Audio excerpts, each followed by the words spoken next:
그동안 10년 넘게 끌고 온 지하철 3호선 파주 연장 사업이 철도 분야의 민간 제한, 민간 투자 사업 확대로 급물살을 타게 되면서 한동안 잠잠했었던 노선 갈등이 다시금 수면 위로 떠오르고 있습니다.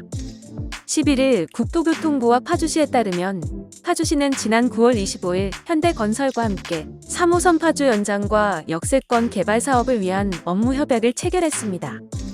현대건설은 이보다 일주일 정도 앞선 지난 9월 18일 국토부에 3호선 파주 연장 사업 민간 제안서를 제출한 바 있는데요.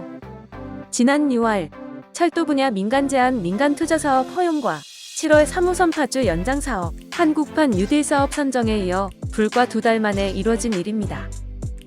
현대건설이 제안한 사업안에 대해서 아직 구체적으로 공개된 것은 없지만 국토부가 우선 검토 대상 선정 기준으로 국가계획과의 정합성, 단독 운영의 가능성, 창의적 사업계획, 관계기관 협의 등을 제시한 만큼 어느 정도 수익성을 갖춘 제안서가 제출됐을 것으로 여겨집니다. 현대건설의 제안서는 민간 제안서 검토 절차가 끝나 지난달부터 다음 단계인 민자 적격성 조사 절차를 밟고 있습니다. 6개월에서 12개월가량 소요되는 민자 적격성 검사를 통과하면 제3자 공고를 통한 우선 협상 대상자 선정과 함께 국회 동의를 거친 후 실제 건설될 노선이 확정됩니다. 일단 민자 적격성 조사만 통과해도 2016년 제3차 국가철도망 구축계획 반영 후 지지부진하던 3호선 파주 연장이 가시화되는 셈이지만 이어질 노선 갈등 역시 만만치 않은 상황입니다.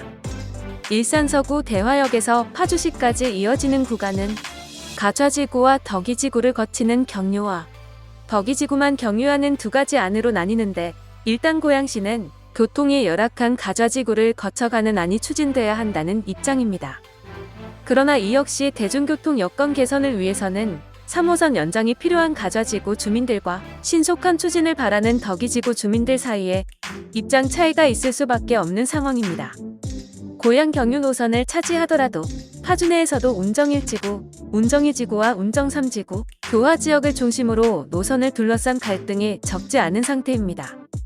알려진 대로 운정 1지구와 2지구를 거쳐 금능역으로 연결되는 노선안이 추진될 경우 운정 3지구와 교화 지역은 3호선 연장 수혜 지역에서 멀어지게 됩니다.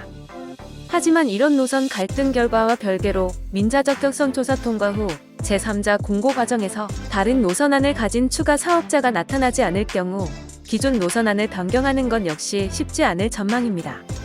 광역철도와 같은 국가 재정 사업이 아닌 민자 사업으로 추진되다 보니 민간 사업자 역시 비용 편익 부분을 우선 고려할 수밖에 없으며 동시에 분담금이 없는 지자체의 영향력도 줄어들기 때문인데요.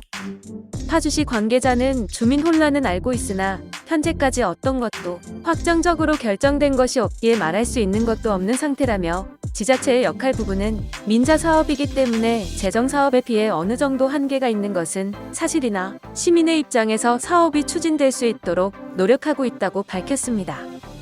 이와 관련하여 고양시 관계자는 과거부터 계속 가좌지구, 경유 노선안을 요구해왔고 민자 사업 발표 이후에도 이런 입장에 변화는 없다며 지금도 계속 가좌지구, 경유 민원이 이어지고 있는 상황 속에서 노선에 제외될 경우 감당이 어려울 것 같다고 말했습니다. 이상으로 파주 3호선 연장 노선안 계획에 따른 현재의 문제점과 진행 사항 등을 알아보았는데요. 이 역시 추가적인 사항이 나올 경우 다시금 영상으로 준비해 올려보도록 하겠습니다. 지역 사업 현안에 대하여 알아두어야 할 소식이었길 바라며 시청에 도움이 되셨다면 구독과 좋아요 부탁드리겠습니다. 감사합니다.